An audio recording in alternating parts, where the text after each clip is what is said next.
Hey guys, this is Daniel again at Spoiler Alert Media. I'm going to be covering the movie tonight.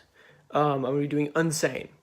It's starring Claire Voy, Juno Temple, Joshua Leonard, Jay Farah. It was directed by Steven Soderbergh. So I guess I'll read you a little bit of the synopsis. Sawyer Valentini relocates from Boston to Pennsylvania to escape from the man who's been stalking her for the last 2 years.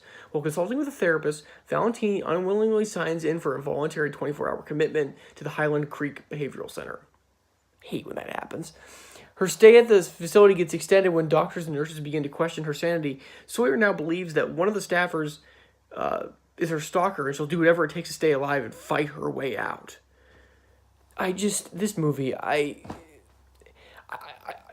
like, I'm all for, like, experimentation. I think it's good to try different things, and I think it's good to, like, think outside the box. And, like, the fact this movie was all shot in iPhone doesn't necessarily, I didn't think it was gonna bother me, but it bothered the living crap out of me the entire freaking time. I mean, it legitimately, there were certain scenes in this movie that felt like I was watching one of those, like, bad student films where, like, the people just talk to each other like they're about a second away from, like, forgetting their lines and, like, looking off camera. Dude, what?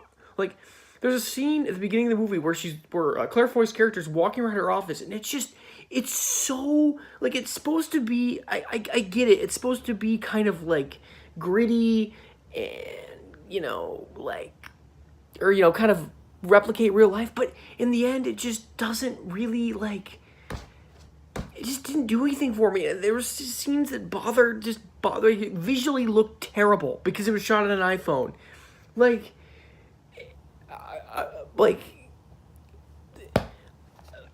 another thing that I didn't quite like, actually I hated, was that the best character in the entire movie, played by Jay Farah, who actually does a pretty damn good job in this movie. He was funny, pretty funny, and he gets killed off, like, by Joshua Leonard's character, and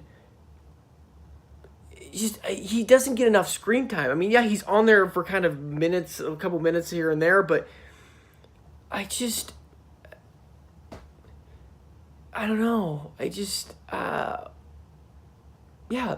Well, like, Joshua Leonard's character literally looks like a slightly creepier version of a Robin Williams with a beard from 24-Hour Photo, which is not a very good movie in and of itself. So that should give you some context about, like, how terrible his character was. I mean, I think that was one of the biggest problems with this movie for me, is that I just did not give a rat's ass about any of the characters. Top to bottom, didn't care.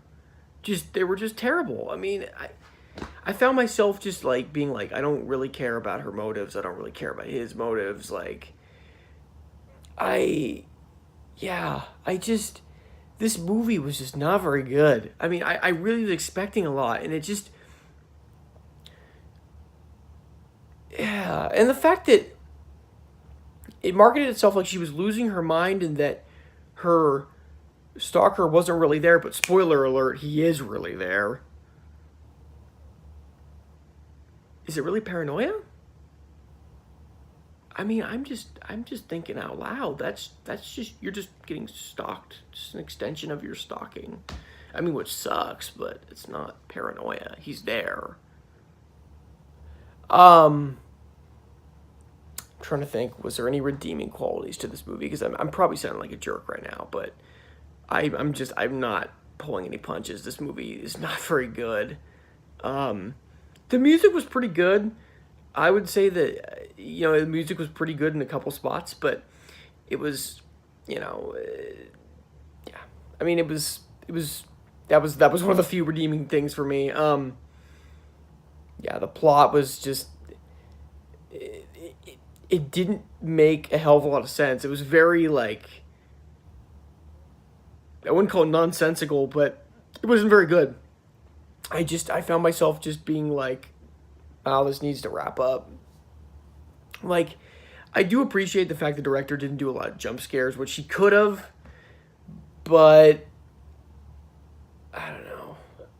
I just I like a lot of movies that are kind of different, and I was really had high hopes for this, and I found myself just not caring about the characters.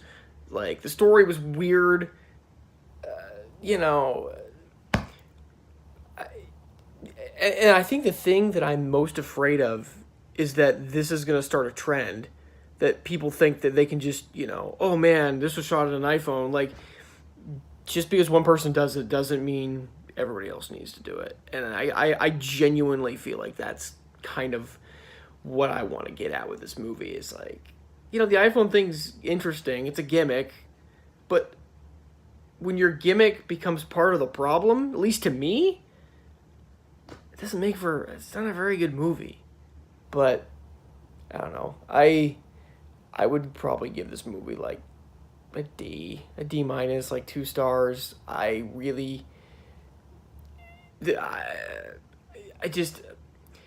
This movie, I think if it had been shot with a regular camera, I would actually say it'd probably be a pretty suspenseful B plus movie, but I think just the iPhone element of it just absolutely killed this for me. It just killed my enjoyment. I came away just very ho-hum. It was a lot of hype, but I just don't think it was really that worth it. But yeah, so that's gonna probably wrap this up. Like I said, comment, like, subscribe. Yeah, so I think tomorrow I'm gonna be doing the new Pacific Rim movie, which I am pretty excited about because the last one was awesome. So yeah, so I'm gonna probably be back again tomorrow. So thank you and bye bye.